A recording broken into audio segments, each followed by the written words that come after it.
irmãos, a paz do Senhor. Eu sou Daniele Silva, ajudo na superintendência da Escola Bíblica da Igreja em Correias e hoje vou estar tendo o privilégio de estar ministrando a nossa lição de número 3 da nossa nova revista, né?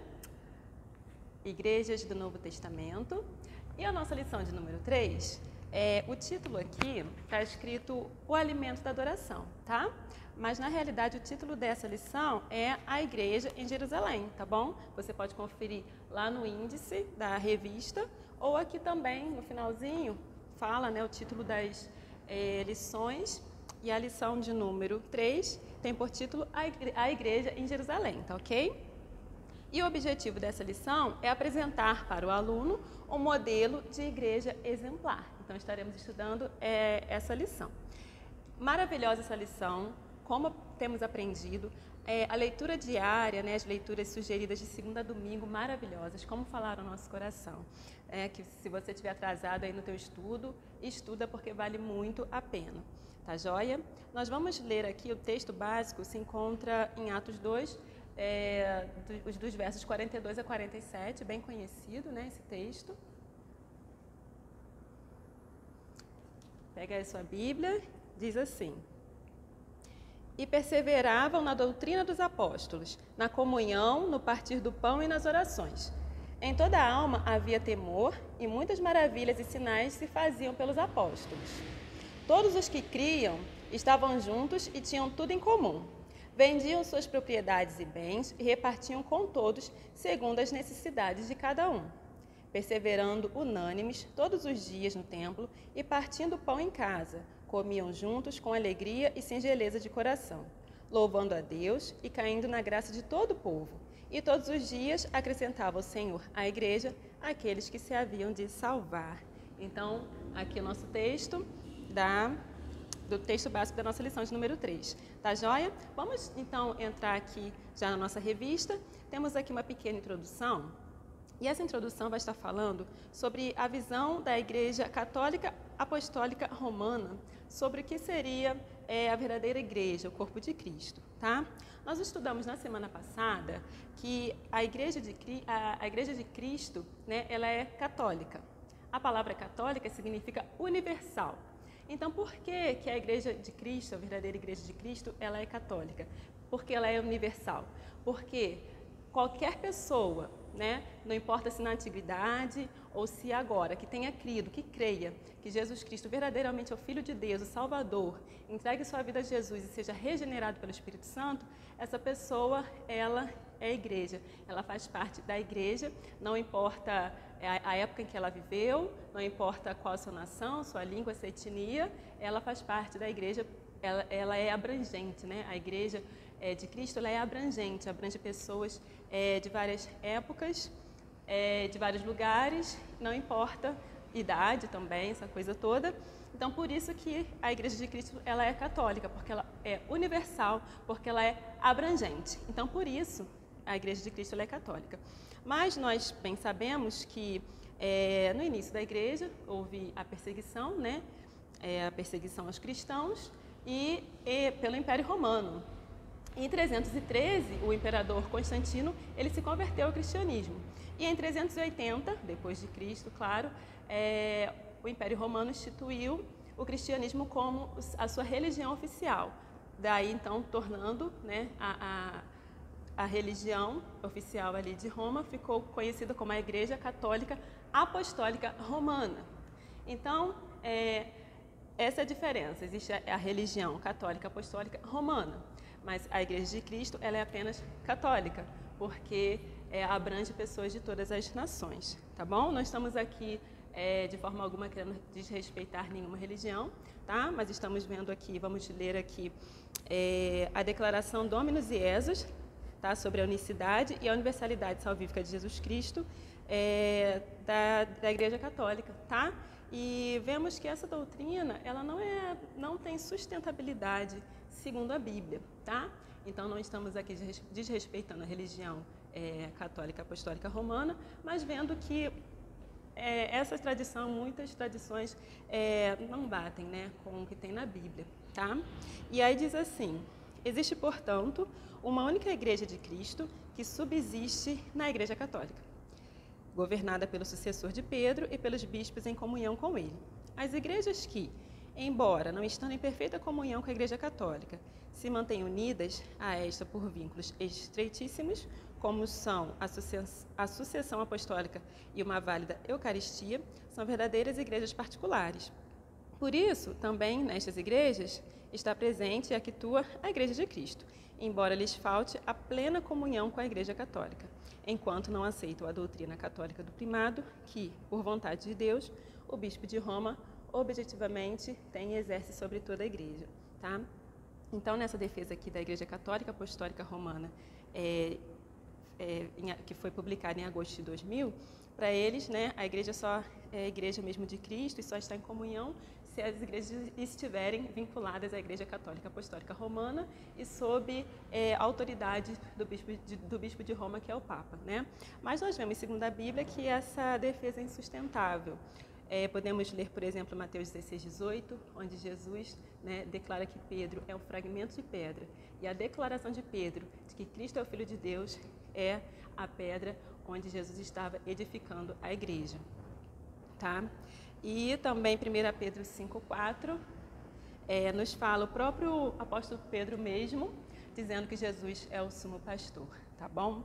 Vamos agora aqui entrar para o cerne mesmo aqui da nossa lição, que vai estar falando então sobre a igreja de Jerusalém, tá? A igreja mãe. Vamos ver o que é isso. Eclesiasticamente, o termo igreja mãe é usado para identificar aquela igreja local que gera outras igrejas. Esse termo é muito comum na denominação Assembleia de Deus. Alguns preferem o termo igreja sede. Então, interessante aqui, né? Chamamos de igreja mãe aquela igreja, né, local, que costuma gerar outras igrejas depois, né? Fundar ali, participar da fundação de outras igrejas, não é? E é chamada de igreja mãe, ou também igreja sede, tá? Nós temos o privilégio, para a honra e glória de Deus, temos o privilégio de saber que a igreja em Correias, Nobre de Restauração, é a igreja mãe, né? Através dela, outras igrejas foram fundadas para a glória do Senhor e temos trabalhado, né, para o Senhor. A igreja de Jerusalém foi escolhida pelo próprio Jesus antes da sua ascensão, para ser o ponto de partida para a evangelização do mundo. Então, nós vemos, né, que o próprio Jesus escolheu ali a igreja em Jerusalém para o ponto de partida para a evangelização do mundo. Lá em Atos 1:4 tem esse versículo assim: e comendo com eles, determinou-lhes que não se ausentassem de Jerusalém, mas que esperassem a promessa do Pai, a qual disse ele: de mim ouvistes. Né? E que promessa era essa? A promessa do revestimento de poder. Em Atos 4:8 nós vemos Jesus dizendo para eles: mas recebereis poder ao descer sobre vós o Espírito Santo, e sereis minhas testemunhas, tanto em Jerusalém, como em toda a Judeia e Samaria, e até aos confins da terra. Tá? Então, Jesus sabia o quê? Que o povo, a sua igreja, ia precisar desse revestimento do Espírito Santo para fazer a obra que ele estava lhe confiando. Né? E que obra é essa? Anunciar o Evangelho, pregar o Evangelho, tá? Pense em nós, né, seres humanos, cheios de falhas, limitações, não é? Será que por nós mesmos, será que sozinhos nós conseguiríamos cumprir essa tarefa? De forma alguma. Jesus sabe que a igreja precisaria estar revestida, precisaria estar com poder, cheia de poder para fazer essa obra. Então, por isso ele falou: aguarda em Jerusalém, até que seja cumprida a promessa. E que promessa é essa? O revestimento do poder pelo Espírito Santo, tá? Para ser cumprida a tarefa missionária. Bom, é interessante sabermos também sobre a igreja de Jerusalém, que antes mesmo do cumprimento dessa promessa, ela já estava ali constituída de aproximadamente 120 membros, tá? 120 membros aproximadamente, que estavam ali já orando, buscando a Deus, tá? Em oração. E depois de 10 dias de oração, né, sabemos que o Espírito Santo desceu sobre a igreja de Jerusalém e a revestiu de poder. exatamente na época da festa do Pentecoste, que é uma festa muito importante para todo o povo judeu, tá? E aí, vemos aqui no finalzinho do primeiro tópico da nossa revista. Mas qual o segredo para tamanha eficiência? De que eficiência que ele está falando? Como eu disse anteriormente, a igreja em Jerusalém estava constituída por aproximadamente 120 membros que estavam ali orando, buscando, esperando a promessa do revestimento de poder. Quando aconteceu essa promessa, né, o Espírito Santo desceu e encheu a igreja de Jerusalém de poder, no primeiro sermão que a igreja realizou, e esse sermão foi feito pelo apóstolo Pedro, foram agregadas aproximadamente 3.000 almas, 3.000 pessoas que aceitaram a Jesus como Salvador de suas vidas. Então, olha que coisa maravilhosa e tremenda que só algo sobrenatural poderia permitir, só o revestimento do Espírito Santo mesmo para atuar dessa forma, a ponto de, numa pregação, né, no primeiro sermão da igreja de Jerusalém, serem agregadas 3.000 novas almas. E aí no finalzinho diz, mas qual o segredo para tamanha eficiência? O autor mesmo responde, o poder do Espírito Santo. A igreja de Jerusalém foi cheia do Espírito Santo. Então, olha que coisa maravilhosa, né? O objetivo dessa lição é nós termos a igreja de Jerusalém como modelo para as nossas vidas, né? Uma igreja cheia do Espírito Santo. Vamos para o nosso tópico 2, que diz assim, uma igreja cheia do Espírito Santo. Ser cheio do Espírito Santo deve ser o objetivo de cada crente e o desejo de toda a igreja local. Isso aqui é muito importante, gente. Ser cheio do Espírito Santo tem que ser o nosso desejo, é o desejo do Pai. Tem um texto em Lucas que diz que se nós sendo maus, né, porque seres humanos, a nossa tendência, né, a tendência humana é pecar, é o mal mesmo. Só Jesus que realmente transforma a nossa vida. A tendência do ser humano é ser mal, ser influenciado pelo mal. Mas mesmo se nós sendo maus, a essência humana sendo má, se um filho lhe pedir um peixe, a gente não vai dar um escorpião. Se o filho pedir um pão, nós não vamos dar pedra. Imagina o Pai Celestial se não dará o Espírito Santo àqueles que lhe pedirem. Então, olha só o desejo que Deus tem de nos encher do Espírito Santo dele. É algo tão maravilhoso, sabe? Que Deus deseja para nós e tem que ser o nosso desejo também. Isso aqui é muito importante, irmãos, porque temos vivido momentos em que, muitas vezes, outras coisas querem ocupar o primeiro lugar na nossa vida, outras preocupações. A gente acorda já preocupado em outras coisas e não em buscar o enchimento com o Espírito Santo.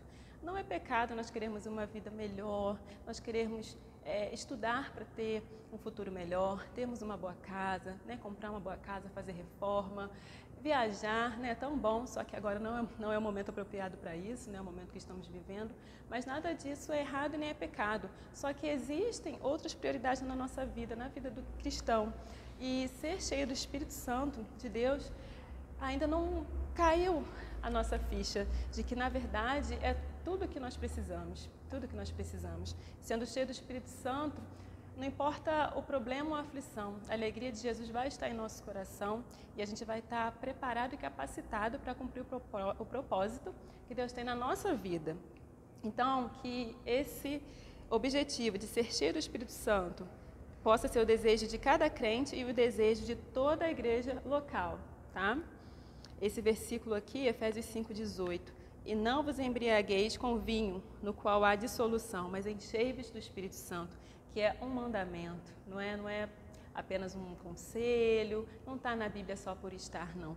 É um mandamento, nós precisamos disso. O Espírito Santo é o nosso combustível, nós precisamos do Espírito Santo. Quais as evidências de uma igreja cheia do Espírito Santo? E aí, a partir daqui, a gente começa a fazer uma autoanálise da nossa vida e também da nossa igreja local, não é? A gente começa a analisar quais são as evidências de uma igreja cheia do Espírito Santo. Será que eu estou cheia do Espírito Santo? Né? Será que eu não estou precisando buscar mais, me dedicar mais a isso, a esse enchimento, né? Me desenvolver na igreja? Como será que está isso na minha vida? Então, daqui para frente, que a gente possa estar fazendo uma autoanálise da nossa vida. Tá? Então, primeiro subtópico aqui. Qual a evidência de uma igreja cheia do Espírito Santo? 2.1. É uma igreja que proclama o Evangelho. É claro, Porque nós já falamos um pouquinho atrás, Jesus deu a grande missão de falarmos do seu Evangelho. Sem o Espírito Santo, não conseguiremos fazer isso, né? Não conseguiremos levar esse Evangelho a todas as nações, o genuíno Evangelho. Então, por isso, ele mandou o Espírito Santo para a igreja ser revestida de poder, para pregar o Evangelho. Então, a primeira evidência de que uma igreja está cheia do Espírito Santo é que ela é uma igreja que ela proclama o Evangelho. Né? E de que forma? Né? Nós vemos a questão dos missionários, né? A igreja cheia do Espírito Santo, ela percebe pessoas que têm esse chamado, ela investe, ela ora pelos missionários, ela abençoa, ela entra em contato com os missionários, ela promove evangelismo no seu bairro, nos bairros próximos, para poder as vidas serem alcançadas, né? Porque nós sempre falamos, né? Como o pastor Célio costuma dizer, que missões, evangelismo longe, e evangelismo é missão perto, né? Missões perto. Então, nós fazendo evangelismo aqui nas nossas redondezas, na redondeza da sua igreja, você vai estar fazendo também missões perto. Então, a verdadeira igreja, né, a igreja cheia do Espírito Santo, ela proclama o Evangelho, ela, né, promove estudos, ela capacita os seus membros a estarem, né, buscando cada vez mais o Espírito Santo para falarem do amor de Cristo nos seus lares, no seu trabalho, né, promovendo o culto nos lares também, culto nas praças, evangelismo em massa, coisa que no momento não temos podido fazer, mas Deus tem nos dado outras estratégias, né? E isso é muito bom, o Espírito Santo dá estratégias. 2.2, outra evidência de que uma igreja está cheia do Espírito Santo, de que a igreja está cheia do Espírito Santo. A igreja é uma igreja que exige compromisso dos seus membros. Olha que importante. A igreja cheia do Espírito Santo, ela exige compromisso dos seus membros. Tá? Tem que haver o quê? O arrependimento e uma mudança de vida. Tá? A igreja verdadeira, ela, né, tem uma série de coisas que ela vai vendo ali na pessoa que toma uma decisão por Cristo. Muitas vezes a pessoa ela toma uma decisão por Cristo, mas às vezes pode ser algo da sua emoção ou algo que não vai muito para frente. Então a igreja ela começa a mostrar para aquela pessoa o compromisso que ela tem que ter. Primeiramente tem que ter o verdadeiro arrependimento dos pecados, né, para ver Jesus fazer ali a mudança de vida. E tem um estudo com essa pessoa, né, nas igrejas sérias. Para a pessoa se tornar membro dessas igrejas, ela geralmente passa por um estudo, não é? E mais para frente pelo batismo. E o batismo sabemos que é apenas o simbolismo de algo que já deve ter acontecido no interior da pessoa. O batismo simboliza a morte para o mundo, para o pecado, para as vontades da carne e um nascimento para Cristo, viver para Deus. Então, é um símbolo de algo que já deve ter acontecido no interior da pessoa, tá? E isso tudo exige compromisso. Então, a igreja verdadeira, ela se empenha em transformar, né, em desenvolver os seus membros para serem pessoas de compromisso, tá? 2.3, é uma igreja que aprende. Aí eu vou ler aqui Atos 2,42, que está na revista, que diz: e perseveravam na doutrina dos apóstolos, tá? No finalzinho diz: uma das grandes evidências de que o Espírito Santo não está pleno na vida da igreja hoje é o desprezo que os crentes dão ao aprendizado bíblico e doutrinário. É algo bem triste, né? Porque a igreja cheia do Espírito Santo, ela tem prazer em aprender, ela tem prazer em perseverar, tá?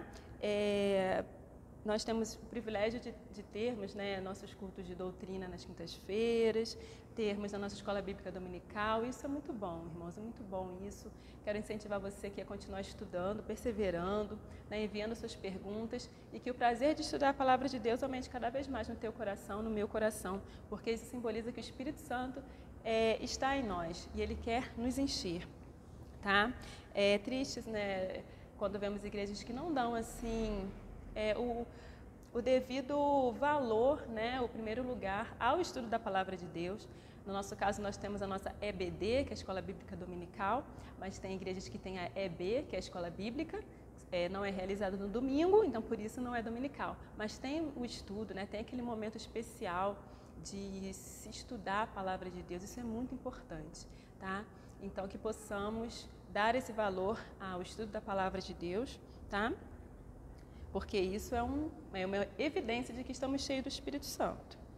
2.4. É uma igreja em comunhão. Ah, irmãos, confesso que quando chegou nessa parte aqui, eu não me aguentei, eu chorei quando chegou nessa parte aqui que nós estudamos. Por quê? Porque quando a gente pensa em comunhão, a gente logo lembra, né, do rostinho de cada irmão, a gente lembra da igreja cheia, dos nossos cultos, né, sentindo juntos a presença de Deus.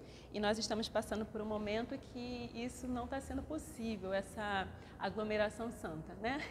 Nós estamos tendo os cultos com restrições, etc. Mas o interessante disso tudo é que a comunhão continua existindo. A comunhão continua existindo. Nós continuamos a nos falar, a gente dá uma ligadinha, a gente manda uma mensagem, a gente pede oração, né? De vez em quando a gente recebe uma visitinha, né? Mas assim, de longe, com máscara, com todo cuidado, mas sabe que a gente está sendo cuidado, sabe que estamos recebendo orações dos nossos líderes, dos nossos irmãos. Isso tudo mostra que nós estamos em comunhão. Porque comunhão não significa só porque está um do ladinho do outro, a igreja lotada que está em comunhão. Não.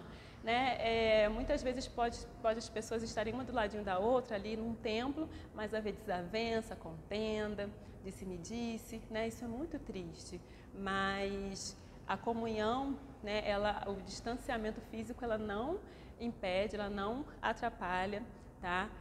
A comunhão. Então, a comunhão é muito importante e eu louvo a Deus porque a gente tem caminhado, né, para o desenvolvimento ainda melhor e real dessa comunhão.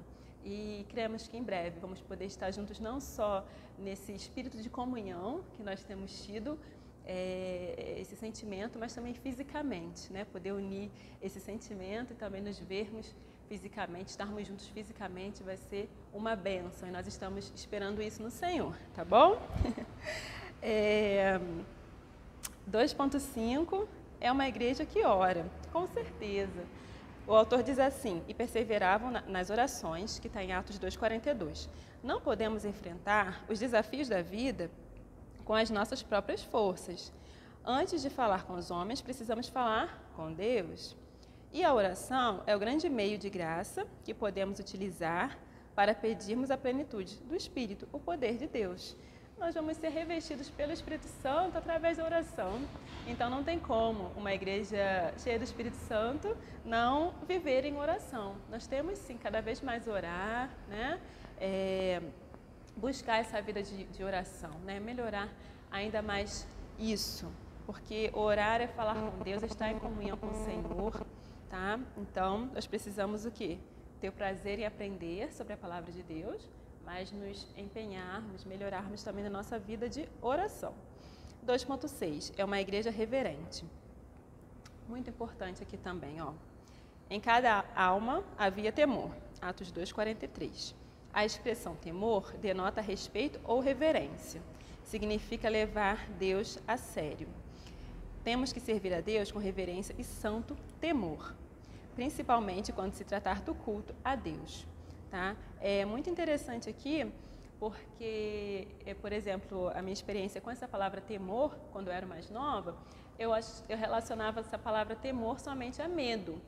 Né? Então, quando eu era mais novinha, às vezes eu ouvia, né, algum versículo, alguém comentando, nós temos que temer a Deus. Aí eu pensava, poxa, então a gente tem que ter medo de Deus. Deus deve ser, eu imaginava, né, Deus de barba branca, cabelo branco, roupão branco, mas sempre com uma cara fechada assim, né, pronto para nos castigar se a gente fizesse algo errado, né?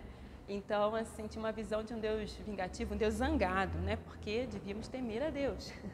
Mas, louvado seja o nome do Senhor, né? O tempo vai passando, a nossa mente vai se abrindo, a gente vai estudando a palavra, entende que esse temor é o respeito, a reverência ao Senhor, é amar a Deus, né, pelo que Ele é, respeitá-lo pelo que Ele é, não por medo, mas por respeito, né? Sabendo que Ele é o soberano, o Todo-Poderoso, majestoso, Rei dos Reis. Então devemos ter essa reverência, tá? Quando chegamos ao templo, né? Contemplamos nossos irmãos, né? Nossos amigos, irmãos, e a gente, claro, pode cumprimentar, né? A gente brinca, tudo, mas a gente tem que tudo ter cautela, ter temor, né? Tudo pesar direitinho assim, nossas palavras, nossas brincadeiras, porque estamos diante do nosso Deus. Temos que ter reverência ao Senhor. Onde não há reverência a Deus, o Espírito Santo não se faz presente, com certeza. Com certeza, o Espírito Santo não vai estar habitando, não vai estar agindo no lugar onde não se tem reverência a Ele, a Deus. 2.7. É uma igreja onde acontecem milagres. Uma igreja cheia do Espírito Santo é uma igreja onde acontecem milagres. Atos 2,43 fala assim: e muitos prodígios e sinais eram feitos por intermédio dos apóstolos. Realmente, nós vemos no livro de Atos dos Apóstolos, que muitos concordam que o nome deveria ser Atos do Espírito Santo, vários milagres, que o Espírito Santo estava realizando através ali dos apóstolos. Vemos ali cura de paralíticos, pessoas sendo libertas de demônios, isso tudo, grandes milagres, tá? Mas com certeza o maior milagre, e o autor também diz aqui, o grande milagre que aconteceu na igreja, que acontece na igreja cheia do Espírito Santo, é o da conversão de vidas, tá? O maior milagre que acontece na igreja cheia do Espírito Santo é a conversão de vidas, querido. E a gente fica feliz porque é o maior milagre que tem mesmo, sabe? Cura é milagroso, Às vezes o médico diz que não, que acabou, e Deus vai e fala, acabou nada, quem manda sou eu, e eu ordeno vida, Cura, vida. Nós cremos nisso, já vivenciamos isso. E quando Deus quer, Ele faz mesmo. Mas realmente o maior milagre é a conversão do homem a Deus. É um milagre. De nós mesmos nunca aconteceria isso, mas o próprio Deus enviou o seu Filho, morreu em nosso lugar, pagou pelo nosso pecado para que hoje, ressuscitou, e para que hoje a gente pudesse ter comunhão com Ele. Então esse é o maior milagre, a conversão de vida. O Espírito Santo tocar no coração da pessoa para ela entender isso. Tá? Pensa aí na sua vida, como você era antes de ter Jesus como teu Salvador. Como era a tua vida antes? Até mesmo pessoas como eu que foram criadas na igreja, mas tivemos o nosso momento de ter o nosso encontro, a nossa experiência com Jesus. E a gente sente sim diferença da nossa vida, antes de termos Jesus e depois de termos Jesus. Então, esse é o maior milagre, e esse tópico me fez até lembrar do hino do cantor cristão que fala: no céu, na terra, que maravilha, vai operando o poder do Senhor, mas o seu amor aos homens perdidos, das maravilhas, é sempre a maior. Então, a conversão das vidas a Jesus é o maior milagre que acontece na igreja cheia do Espírito Santo. Vamos caminhando para o final. 2.8 é uma igreja que compartilha. Atos 2,42 fala sobre a expressão partir do pão. Claro, irmãos, a igreja cheia do Espírito Santo não vai ter como ela saber de que algum irmão, alguma pessoa que congrega ali está passando por alguma necessidade, principalmente alguma necessidade básica, como alimento, por exemplo, e a igreja não fazer nada. Não tem como isso, tá? Até porque a Bíblia diz, Jesus disse em Mateus que as pessoas iam conhecermos que nós somos discípulos de Jesus se nós nos amarmos uns aos outros. E o amor não é só de palavras, O amor, ele se reflete em ações. Então, a igreja cheia do Espírito Santo, ela compartilha, sim, tá? Ela compartilha, sabendo que algum irmão está passando por alguma necessidade que a igreja possa lhe ajudar. 2.9 é uma igreja simpática. Os crentes da igreja de Jerusalém tomavam as suas refeições com alegria e singeleza de coração. Atos 2, verso 46. Uma igreja alegre é uma igreja simpática. O verdadeiro cristianismo é algo formoso e atraente. Por isso, a igreja contava com a simpatia do povo. A igreja que, ao invés de atrair, repele e afasta. É muito importante também essa questão. A igreja cheia do Espírito Santo, ela é uma igreja alegre, Ela é uma igreja que ama, é uma igreja que, ela acaba chamando atenção por essa alegria, por esse amor entre os irmãos, Ela acaba chamando a atenção do povo, acaba chamando a atenção das pessoas, e as pessoas querem saber qual o motivo da igreja ser assim, qual o motivo daquelas pessoas que frequentam a igreja serem assim.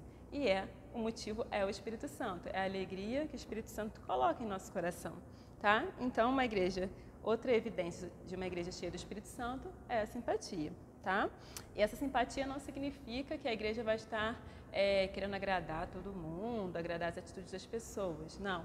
Mas é uma alegria que vem do Espírito Santo, que transborda do nosso coração e acaba chamando a atenção das pessoas, acaba chamando a atenção, sim, do pecador, porque a igreja, ela não vai estar julgando ali, né, o pecador, mas vai estar falando do amor de Cristo para ele, na esperança e na fé de que ele vai entender o amor de Cristo, vai se arrepender, né, e vai querer passar por essa mudança de vida que Jesus faz em nós, tá bom? E chegamos ao nosso último subtópico, do tópico 2, finalzinho da nossa lição, que diz assim, uma das últimas evidências de que a igreja está cheia do Espírito Santo é que é uma igreja que cresce. É uma igreja que cresce, ela cresce, né, em sabedoria, tá, diante do Senhor, e ela cresce numericamente também. Enquanto isso, acrescentava-lhes o Senhor dia a dia os que iam sendo salvos, está em Atos 2,42. A dinâmica de uma igreja cheia do Espírito Santo é intensa, é verdade. É bastante trabalho, bastante coisa para ser feita, né? Por isso, Deus se responsabiliza em salvar e acrescentar à igreja aqueles que são genuinamente salvos. É isso, é o que a gente fala, né? A igreja trabalha, a igreja proclama o evangelho, mas a salvação, né? Quem vai atuar na salvação, falar ao coração daquela pessoa é Deus, através da pessoa do Espírito Santo. Então, a gente tem que fazer a nossa parte, que é falar do evangelho. E Deus, com certeza, sempre faz a parte dele, tá? O crescimento é diário e geométrico. Isso está lá em Atos 4, 32, 6 e 7 também. Capítulo 6, verso 7 também. Bom, nós vimos aqui, então, essas evidências, né, de uma igreja cheia do Espírito Santo. Coisas maravilhosas que, como eu comentei, a gente vai fazendo uma autoanálise da nossa vida, né, e pensando também o que a gente pode melhorar para a nossa igreja local também ser melhorada. A gente sempre fala isso, se a gente quer que algum lugar se desenvolva, melhore, tem que começar por nós. Se eu quero que a minha igreja local seja cheia do Espírito Santo, tem que começar por mim. Eu tenho que começar essa busca, tá? Então, que a gente possa se autoanalisar e pedir esse revestimento do Espírito Santo. Conclusão, diz assim, a igreja de Jerusalém não foi uma igreja perfeita. Olha só. Apesar de ser cheia do Espírito Santo, de ter os apóstolos como presbíteros ou pastores, ela enfrentou crises e dificuldades. Verdade, tá? Jesus mesmo disse que no mundo nós teríamos aflições, crises, dificuldades. E também porque ela não foi perfeita, né? Porque nosso cabeça é Cristo, Cristo é perfeito, é santo, mas a igreja é constituída por homens, e homens têm suas falhas, têm suas limitações, né? Então, a igreja verdadeira de Cristo, ela ainda não é perfeita enquanto estivermos aqui, né? Ainda não é perfeita porque temos falhas, limitações, mas ela pode a cada dia melhorar buscando esse enchimento do Espírito Santo, buscando a visão que Deus quer para a igreja, tá? E em breve nosso Jesus, ele está voltando, ele voltará, vai nos buscar e assim estaremos perfeitos, né? Não teremos nenhuma falha. O maior defeito daquela igreja, que no caso é a igreja de Jerusalém, foi o seu exclusivismo quanto à mensagem do Evangelho. Ela achava que Jesus não deveria ser pregado a outros povos, mas somente para os judeus. Ela se tornou uma igreja voltada para si mesma, tá? Então, olha só, uma falha aqui da igreja de Jerusalém é que ela estava pregando o Evangelho só ali, né? Só em Jerusalém. Mas a promessa de Jesus não era que para eles ficarem em Jerusalém até do alto serem revestidos de poder? E depois o quê? Eles seriam testemunhas em Jerusalém, mas também em Judéia, Samaria e até os confins da terra. Então estava faltando essa parte, né? Eles tinham que sair de Jerusalém. Foi necessário que o Espírito Santo enviasse a perseguição, produzindo a dispersão da igreja, como está lá em Atos 8, do 1 ao 3. Então, né, como ele não estava sendo cumprido plenamente o que Deus tinha ordenado a eles, o próprio Deus permitiu uma perseguição, fazendo com que a igreja em Jerusalém se dispersasse, se espalhasse, e aí o Evangelho foi sendo pregado em Judéia, Samaria, né, até chegar aos confins da terra. Aí o autor, ele encerra fazendo uma pergunta, que é bem reflexiva e que cada um de nós possa pensar. Ele diz assim: encerro com a seguinte questão: se uma igreja como a de Jerusalém, cheia do Espírito Santo, teve dificuldades quanto à visão missionária, qual a visão que as nossas igrejas têm hoje, principalmente se considerarmos a sua condição espiritual? Então ele está dizendo, né? Se a igreja em Jerusalém, cheia do Espírito Santo, com todas aquelas virtudes, ela teve uma visão meio turva, né, em relação à obra missionária, que era para ser pregada, né, em todo o mundo, como será que está a visão das nossas igrejas hoje? Né? Será que estamos cheios do Espírito Santo? Será que estamos tendo essa visão de pregar, né, de anunciar, onde quer que estejamos, o amor de Deus? Que a gente possa pensar sobre isso e, principalmente, né, que possamos, a cada instante, ter esse objetivo na nossa vida, esse desejo, que é sermos cheios do Espírito Santo, para que o propósito de pregar o Evangelho a todos seja cumprido na nossa vida, na vida da Igreja de Cristo, tá bom? Então, um forte abraço, que Deus fale melhor a cada